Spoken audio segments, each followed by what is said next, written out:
इसलिए कथा में एक पल का भी प्रमाद न रहे, एक पल का भी आलस्य न रहे। ये बड़ा शत्रु है। हम चूंकि कथा में प्रवेश कर रहे हैं तो क्या डूज और डू नॉट, क्या हो और क्या न हो, प्रमाद न हो, बस ध्यान रखना, आलस्य न हो। अप्रमत्तेन वेदव्यम सर्वतन्मयो भवे। अप्रमत्त रहिए, सावधान रहना, सहज रहिए, जगे रहिए एक एक शब्द के प्रति। ये अमर कथा है। प्रणवो धनो सरो हि आत्मा ब्रह्म तरलक्ष्य मुच्यते अप्रमत्तेन वेदव्यम सर्वतन्मयो भवे। इस कथा में खुद को ही प्राप्त करना है, अपने ही भीतर के आनंद अनुराग को उपलब्ध होना है। इस कथा के फलश्रुति परमात्मा है, लेकिन उसकी अनुभूति आपको होगी, स्वयं को होगी, अपने में ही। वो दूर नहीं है, अपने से भिन्न नहीं है, वो पराया नहीं है। अयम आत्मा गुडाकेश सर्वभूताशय स्थितः ममैवांशो जीवलोके जीवभूत सनातन। हम भगवान के सनातन अंश हैं, हम भगवान के सनातन बीज हैं, हम में वो है, हमसे दूर नहीं है। इसे चारों वेदों के उन महावाक्यों में अगर हम प्रवेश करें तो वो यही है, तत्वमसि तत्वम असि, तत्वता तू वही है, तू भिन्न नहीं है। प्रज्ञानम ब्रह्म, ज्ञान से उस ब्रह्म की अनुभूति की जा सकती है। अयम आत्मा ब्रह्म, वो मुझसे अलग नहीं, वही मैं हूं। अहम ब्रह्मास्मि। आप जैसा करेंगे वैसा होगा जो सृजन आप करेंगे। इसे कथा ध्यान से सुनना। कथा में ब्रह्मानंद की अनुभूति होगी, रसानुभूति, परम सत्य की अनुभूति हो सकती है कथा में। कथा का फल स्वयं परमात्मा ही है। ये भगवान की वांग्मय मूर्ति है। जो मुकुट आप देख रहे हैं, ये भगवान के श्री विग्रह पर जो मस्तक पर मुकुट देख रहे हैं, ये भगवान की वांग्मय मूर्ति है, भगवान की वांग्मय प्रतिमा है। भगवान की अनेक प्रकार की मूर्तियां, प्रस्तर की यानी पत्थर की, धातु की,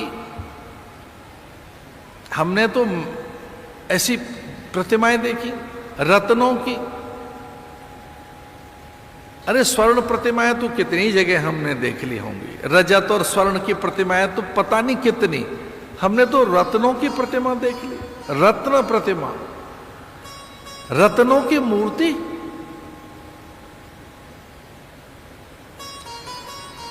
महादेव तो ऐसे एक मिट्टी के कण में भी चैतन्य हो जाते हैं।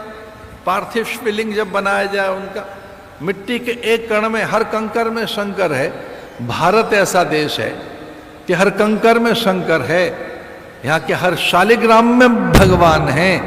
ऐसा है भारत को, एक भी कण ऐसा नहीं है जहां भगवान नहीं है। सर्वत्र भगवान है, सर्वम खलु इदम ब्रह्म। लेकिन जब बात प्रतिमा की चल रही है, मूर्ति की, तो कुछ लोगों ने मूर्तियां बनवाई भगवान की, जिनकी जैसी सामर्थ्य। एक रानी ने कहा चल पड़ मेरे साथ, और छा में वहीं बैठ गए भगवान राम राजा। कितनी मूर्तियों की चर्चाएं हैं भारत में, पत्थर की, अनेक धातुओं की, स्वर्ण रत्नों की। लेकिन ये जो प्रतिमा आपके सामने बैठी है, जानते हो क्या है? वांग्मयी प्रतिमा, शब्दमयी, अक्षरमयी, ज्ञानमयी, शब्दमयी। ये भगवान का शब्द विग्रह है। ये भागवत भगवान स्वयं, तो भागवत में ये भगवान स्वयं विद्यमान है। तेनेयं वाङ्मयी मूर्ति प्रत्यक्षा वर्तते हरे। वांगमयी मूर्ति है, ये वांगमयी प्रतिमाएं हैं भगवान की। हम भागवत की चर्चा कर रहे हैं, तो ये भागवत सुखदेव के माध्यम से, यद्यपि ये भागवत तो सबसे पहले ब्रह्मा को मिली। ये अद्भुत है कि भगवान ने कहा कि ये पहला ज्ञान मैं तुझे ही दे देता हूं। भगवान ने ब्रह्मा को भागवत दी, ये कहते हुए मेरा अनुग्रह है, तुझे देता हूं। मेरे अनुग्रह से ही है ब्रह्मा तू इसे समझ पाएगा। जब तक मेरा अनुग्रह नहीं होगा ये समझ में नहीं आती। इसलिए भगवान कृपा साध्य है, साधन साध्य नहीं। भगवान साधन से नहीं मिलते, भगवान कृपा से मिलते। हाँ, साधना करनी चाहिए, बिना साधना के परिष्कार नहीं होगा, पवित्रता नहीं आएगी। साधना माने अनुशासन, साधना माने अनुष्ठान, साधना करते नियमों का निर्वहन। लेकिन भगवत प्राप्ति केवल साधन से नहीं होती। यह गुण साधन ते नहीं हुई, तुम्हारी कृपा पाव कोई कोई, ऐसा लिखा है मानस में। यह गुण साधन ते नहीं हुई। ये जो भगवत प्राप्ति है, ये गुण माने ये जो भगवत प्राप्ति है, यह गुण साधन ते नहीं हुए। ये तो कृपा से है। भगवान साधन साध्य नहीं है। साधना इसलिए कि आप में पवित्रता रहे, आंतरिक परिष्कार हो, अंतःकरण की निर्मलता हाथ लगे, सुचिता जीवन में आए, पवित्रता जीवन में आए, संयमशील सदाचार जगे, अब नैतिक रह सके, संयत और शांत रह सके, व्यवस्थित और मर्यादित रह सके। इसके लिए साधना है। अन्यथा तो भगवत कृपा से ही वो चीज हाथ लगेगी।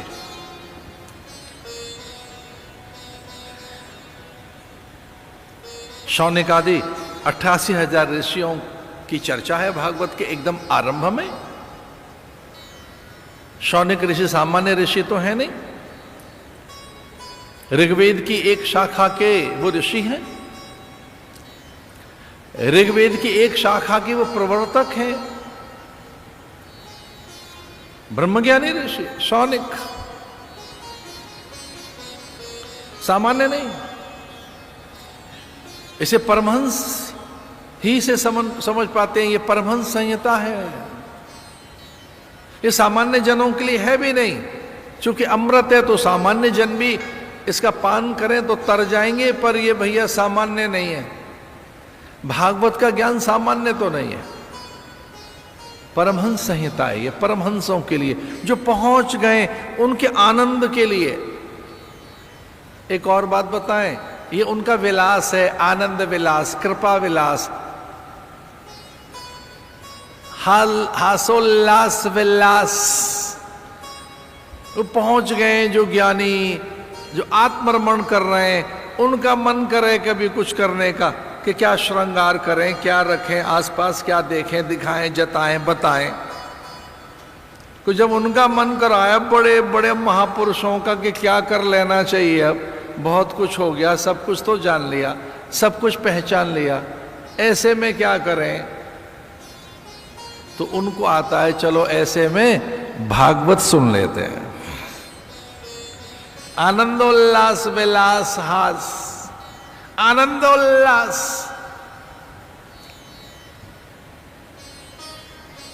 शौनिक आदि 88,000 ऋषियों की चर्चा है। ऋग्वेद में वो एक नहीं अनेक ऋचाओं के ज्ञाता, अनेक श्रुतियों के, ऋग्वेद का आचार्य, ऋग्वेद का प्रवर्तक, एक शाखा का वो अधिपति, एक शाखा के प्रवर्तक हैं। शौनिक सामान्य नहीं है, वो ब्रह्मज्ञानी है, आत्मोपलब्ध है, ईश्वरोपलब्ध है। उन्हें कुछ जानना नहीं था, लेकिन 88,000 ऋषियों के बीच में बैठे हैं तो क्या करें। तब उन्हें ऐसा लगा कि चलो समय है तो कथा का ही आनंद ले लेते हैं। और उन्होंने अपने मध्य में सूत जी को देखा। महामती सूत जी बड़े कुशल, महामती सूत जी, महामती, प्रज्ञावान, विद्यावान, गुणवान, शीलवान, ऐसे ब्रह्मऋता जिनके पास, ब्रह्मऋता ऋतंभरा जिनके पास, प्रशांत वाहिता संस्कारात, कि जिनमें कहीं संसार ठहरता ही नहीं है, ऐसे साधु। अच्छा, साधु कहते भी उसी को है जिसमें संसार नहीं रहता है, उसी का नाम साधु भी है। ये दो नाम बड़े प्रचलित है, एक साधु और दूसरा संसारी। संसारी माने जिसके संसार रहता है मन में, और बाहर भी संसार, जो संसार में रहता है और उसके मन में भी संसार रहता है। साधु कौन? जो संसार में रहता है पर सच मानिए उसके मन में संसार नहीं रहता है, उसके भीतर संसार नहीं रहता। साधु वो जिसके भीतर संसार न रहे, उसकी सांसारिकता चली गई हो, पारिवारिकता चली गई हो, उसके बाहर भीतर को एक ही चीज रहती हो, वो बाहर भीतर केवल उसी को देखता हो, समष्टि कल्याण के निमित्त और वो प्रारब्ध के वशीभूत एक का हो के जीता हो, उसे साधु कहेंगे। साधु के भीतर संसार नहीं रहता, सच मानिए नहीं रहता है। पानी पे लकीरें खींच कर देखो, टिक नहीं पाएंगी वो। कभी चुपके से एकांत में पानी पे लकीरें खींच के देखना, वो कितनी देर रह पाएंगे? टिक नहीं पाएंगे। साधु में संसार टिकता नहीं है, वो उतनी देर रहता है साधु के भीतर संसार जितनी देर लकीर खींची, खिंचती गई, मिटती गई, मिटती गई। साधु के भीतर इतना सा संसार रहता है,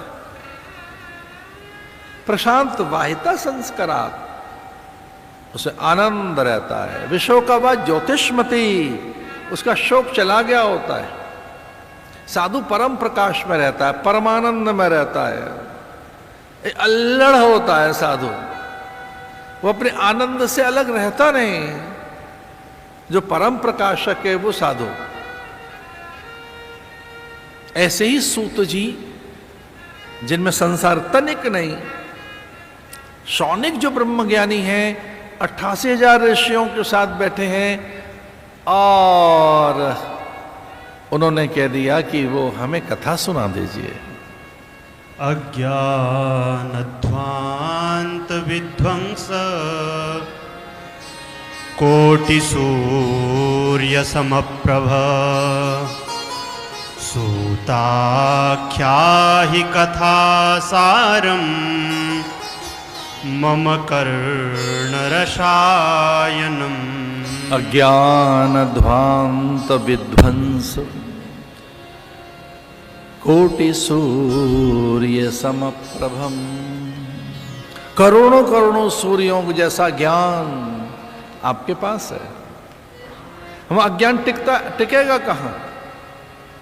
वहां ज्ञान नहीं रह सकता, वो ध्वंस हो जाएगा, वो टिक ही नहीं पाएगा। इसलिए हे परम ज्ञानी, हमें सुना दीजिए क्या? सूताख्या है कथा सारम मम कर्ण रसायनम। औषधि का नाम है रसायन, बटी, आसव, अवलेह, ये ऐसे रसायनम। रसायनम इसलिए कहा कि ऐसी ये पिला दीजिए, रसायन है, ये अमृत है हम सबको। बटी नहीं कहा, आसव नहीं कहा, अवलेह नहीं कहा। ये औषधियों के, आयुर्वेदिक औषधियों के नाम हैं। अब आसव है, अवलेह है। मम कर्ण रसायन सर्व सिद्धांत निष्पन्नम संसार भय नाशनम।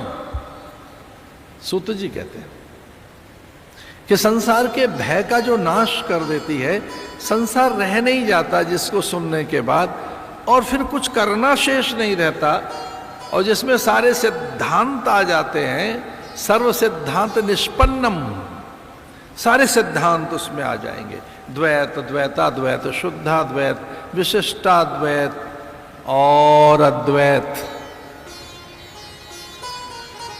सारी क्रियाएं फलीभूत हो जाती हैं, जिसे सुनने के बाद सब कुछ प्राप्त हो जाता है। संसार भय नाशनम, संसार का भय रहता नहीं है, फिर संसार ही नहीं रहता है। भय तब रहे जब संसार रह जाता हो, फिर कोई दुविधा रह नहीं जाती है, कोई दैन्य नहीं रह जाता है, अल्पता नहीं रह जाती है, शंका नहीं रह जाती है, कोई कष्ट नहीं रह जाता है। इसे सुनने के बाद मैं सुना देता हूं इसे। ये बड़ी अद्भुत कथा है। और नारद जी वह हिमालय में पहुंचे हैं। अहो नारद धन्योसी विरक्ता नाम शिरोमणि श्री कृष्णदासा नाम अग्रणी योग भास्कर। सनकादिक आदि ने उनका सम्मान किया और पूछा कि बड़े चिंतित से दिखाई दे रहे हैं, ये हुआ क्या है आपको? साधु और चिंता, ये दोनों बातें मेल नहीं खाती। साधु तो वो जो निश्चिंत रहता हो, लेकिन साधु अगर चिंतित है, व्यथित है, तो कोई लोक कल्याण की कामना उसके भीतर है, ये ध्यान रखना। साधु परमार्थ के कारण देह लेता है। बहुत सावधान होकर अगर आप बैठे हो तो बताऊं, परमात्मा ही साधु के रूप में प्रकट होता है, ईश्वर ही साधु के रूप में।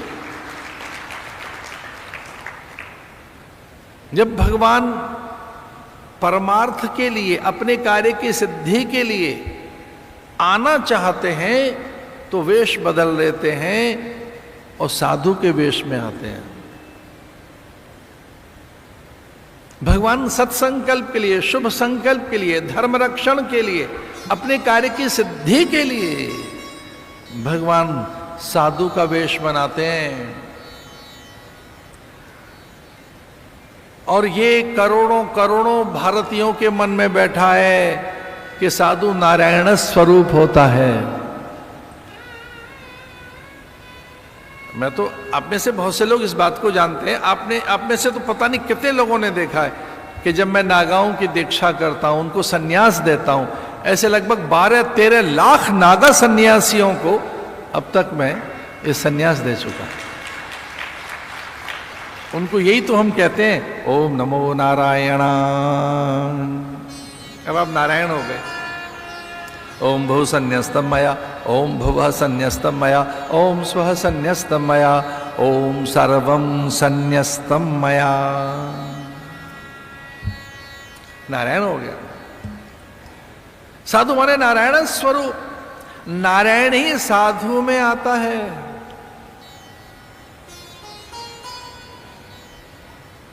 भगवान ने स्वयं अपना भेद खोला गीता में, अपनी विभूतियों का वर्णन करते हुए, और चुपके से अर्जुन को यह बात बताई। अर्जुन को अपनी विभूतियां बताते हुए भगवान कहते हैं, अरे अर्जुन, मैं कहां कहां हूं देख। तो अर्जुन को बताने लगे कि नदियों में मैं गंगा हूं, पक्षियों वैनते हूं, हिमालय पर्वतों में हिमालय हूं मैं। और चुपके से बताया कि मेरा मन कुछ और नहीं, साधु ही मेरा मन है, नारद मेरा मन है। नारद क्या है? मेरा मन है। कुछ लोग ऐसा कहते हैं, हमारे मन में आता है ऐसा कर ले, हमारे मन में आया ऐसा कर ले। मनोभाव, मनोरुचि। एक शब्द है मनः कामना, एक शब्द है मनोरथ, एक है मनोभावना। जो मन इच्छित है, मन अभीप्सित है, मन कल्पित है, मन इच्छित है, मन याचित है, वो क्या है? कुछ लोगों के मन में कामना, मन की स्पृहा, मन की लालसाएं, मन की वासनाएं, मन की ऐषणाएं। तो नारद कुछ और नहीं, भगवान का मन है। तो जब कभी भगवान का मन कुछ करना चाहता है तो नारद के माध्यम से करते हैं भगवान। अगर नारद आपके जीवन में आ गया, और नारद का अंश होता है साधु, साधु आपके जीवन में आ गया है, तो विश्वास कीजिए भगवान ही आपके जीवन में आए हैं। परमात्मा से जीवात्मा के मिलन का माध्यम महात्मा है। परमात्मा से जीवात्मा के मिलन का सेतु महात्मा है। नारद कोई और नहीं, भगवान का मन है। और नारद जी हिमालय में पहुंचे। अरे एक ही पिता की संतान है, वो भी ब्रह्मा के पुत्र हैं नारद, और सनकादिक भी। अपने ही ज्येष्ठ को देखकर, और वो भी चिंतित देखकर, वो भी नारद माने जो भगवान का मन है। नारद स्वयं 24 अवतारों में से एक अवतार है। पूछा, रे नारद चिंतित कैसे दिखाई दे रहे हो? और अब साधु चिंता करे, इसका अर्थ ये लोक मंगल के लिए चिंता करता है, लोक कल्याण के लिए। नारद जी कह रहे हैं कि मैं वृंदावन में भक्ति को देखकर आया हूं, ज्ञान वैराग्य वहां मरणासन्न मृत प्राय हैं। यद्यपि मैं श्रीरंगम, धर्म क्षेत्र, कुरुक्षेत्र, पता नहीं कितने तीर्थों में घूमते हुए जब वृंदावन पहुंचा तो वहां भक्ति को मैंने देखा। यद्यपि उसकी सेवा में गंगा, यमुना, सरस्वती, गंडकी, यद्यपि उसकी सेवा में न जाने कितनी महादेवियां, उसकी सेवा में अलौकिक शक्तियां लगी हुई थी, लेकिन वो थोड़ी खिन्न मानस थी, थोड़ी व्यथित थी। बड़ी बड़ी नदियां, बड़े देव और बड़ी शक्तियां भी उसकी खिन्नता को, क्षोभ को, उसके दुख को छीन नहीं पा रहे थे। फिर क्या हुआ? सनकादिक ने कहा कि जैसे ही मैं उसके पास पहुंचा तो थोड़ी चहकने लगी, थोड़ी प्रसन्न हो गई।